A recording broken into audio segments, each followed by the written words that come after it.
mga bagay na yon ay tinuturo sa inyong estudyante, pero ang hirap pa rin sundin. This issue, this another issue of multicultural literacy, which matches to the question, why should we treat people of another culture with respect? So, bakit nga ba kailangan natin i-respeto yung ibang tao with other culture? So, bakit? Yes, Delo.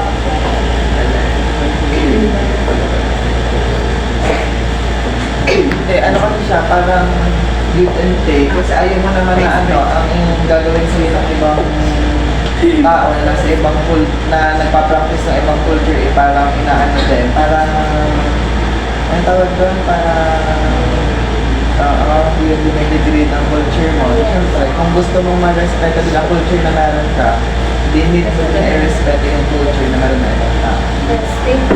Kapag narinig natin yung question na bakit ba kailangan natin rumispeto with other culture, papasok dito yung salitang peace. So, para sa inyo, ano ba ang pagkakahulugan or ibig sabihin nyo sa salitang peace? Yes. Rachel. Kahit word lang. Para sa yung ibig sabihin ng salitang peace. Peace baby. Ang peace? Yeah. Tayo for peace.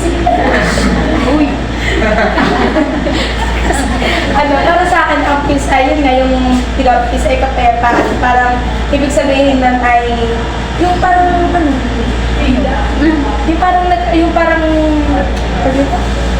yung peace. Ikaw sa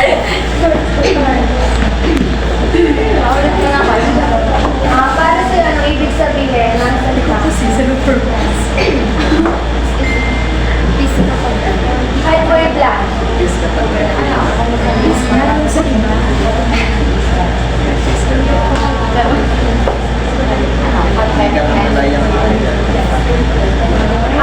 Sabi dyan, not everyone values peace to the same degree. Kasi di ba, may iba-iba naman tayong pagkakaibig sabihin ng salitang peace na maaaring ayon sa ating layunin, paniniwala. For example, dun sa conflict between sa Israeli versus Palestinian, na kung saan gusto nila both na magkaroon ng peace, pero nagkakaroon ng violence. And example din dun sa group of friends, di ba? Sa group of friends, di naman nawawala yung pakikipag-away. Sa isa, ang ibig sabihin sa peace ay para masolusyonan yung problema, tatahimik na lang siya. And papasok din dito yung example sa paboritong laro ng ating mga kamag-anak. Ano ba yun? Yung agawan ng lupa. Kung saan yung isa, para magkaroon daw ng peace, ibigay yung inaangkin yung lupa. Pero yung mga kapatid, hindi naman papayag. Siyempre, magkakagulo yun. Kahit na buhay pa yung magulang, pinag-aagawan niya yung lupa. Lalo na pagkawala na, di lalo nagkagulo. Such statement might be crass if we believe as a society,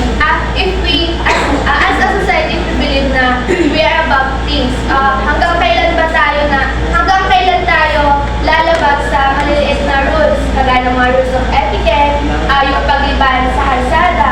For example, yung pagliban sa kalsada, kahit na may overpass naman, sa sinasabi natin wala namang huli kaya okay lang na lumiban.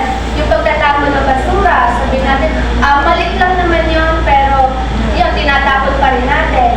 And for example, yung hanggang kailan ba tayo mag-decide na hindi natin iniisip yung iba, kahit na sinasabi, ay huwag natin isipin yung iba.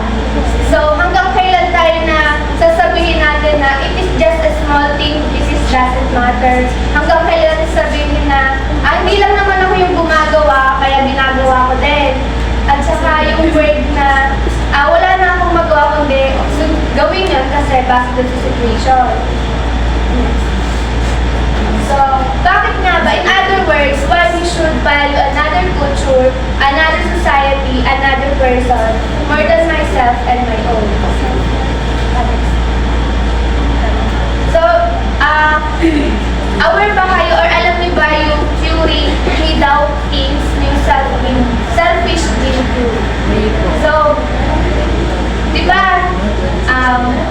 Lahat naman tayo o lahat ng organism may genes. Itong genes nito is yung ano ba yung magiging itsura natin. Ito rin yung pinagkakaiba-iba natin. So dito sa selfish gene theory, sabi niya, where on a genetic level, the more individuals are genetically similar to one another, the more sense it makes to behave selflessly toward one another and selfishly toward others who are different. For example, yung manok na inhen, pagka nangitlog, di ba, lililiman niya yun. Subukan yung lumapit, ano bang mangyayari?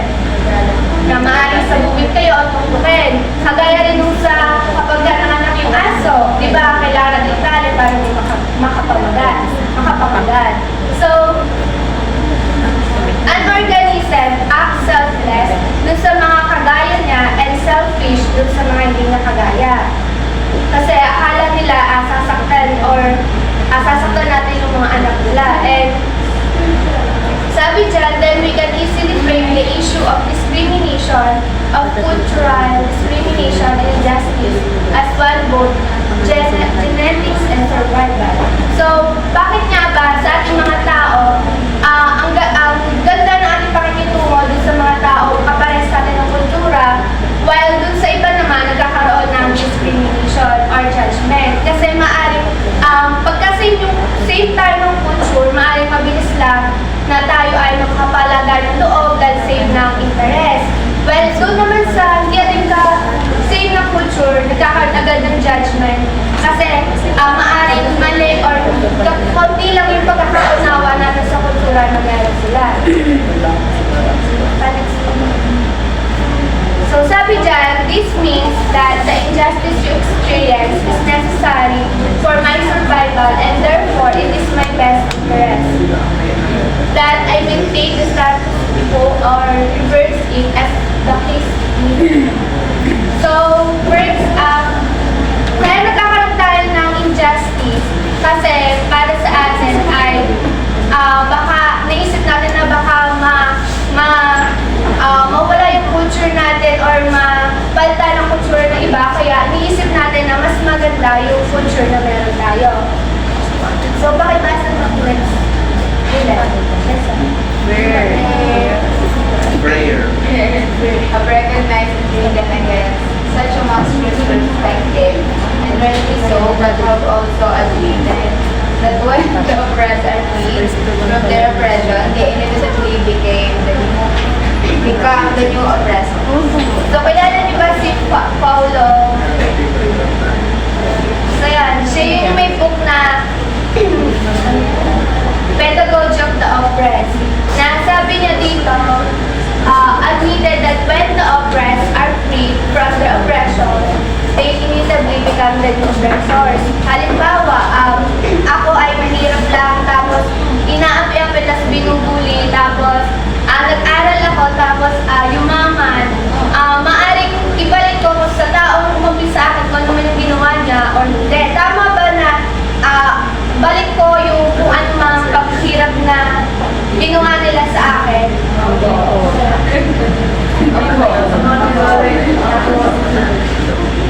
Maaari ka. Depende rin yun sa tao.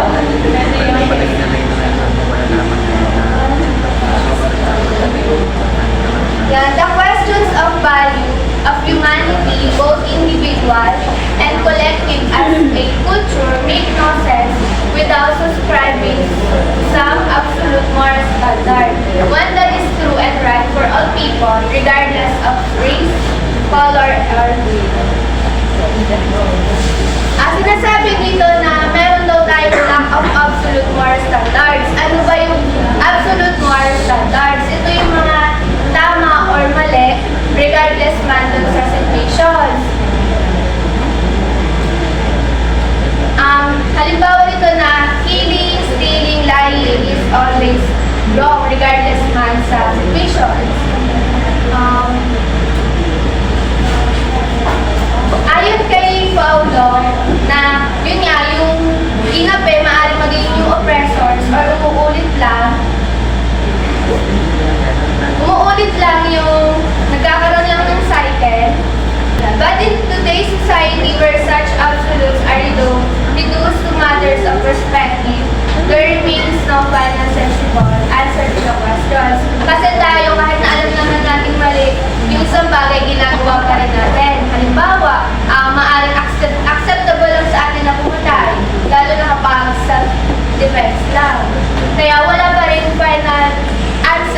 sa questions of values. So ito naman, merong 4 na pedagogies.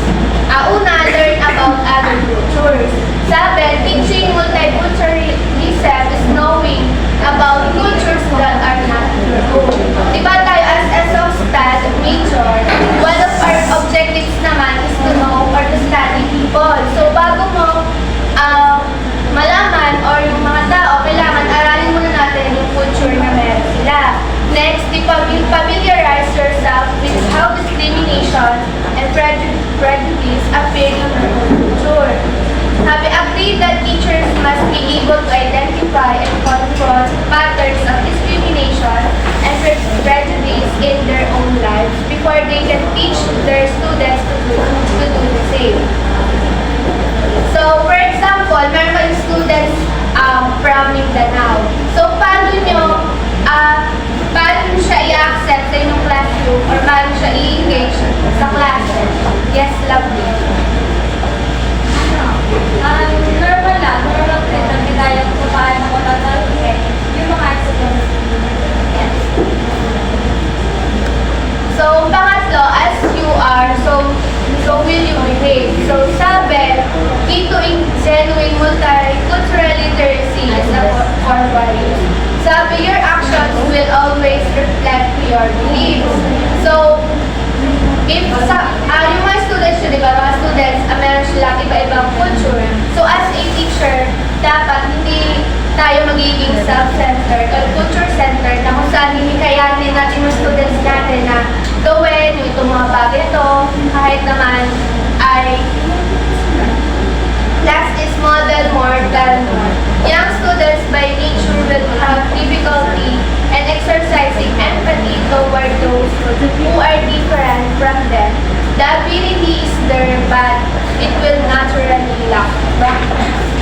So tayo mga teachers dapat maging model tayo pag sa klase dapat i-avoid natin yung mga stereotypes, and kung may estudyante naman tayo na kakaiba yung pangalan, so kailangan i-respect or yung i-watch natin yung language natin. Maaaring yung language natin is hindi siya nakakawala siya, nakaka-disrespect siya. So yun. Then sinasabi dyan na the ability is there but it will naturally lack practice. So, yes, Sunday. Bakit sinasabi na the ability is there but it naturally lack practice? Kagaya nung sabi mo kanina sa pangalan. Parang di ba kagaya ng, yari sa, parang, kumbaga parang yung alam naman natin kung paano siya, pero hindi natin nagagawa siya ng tama.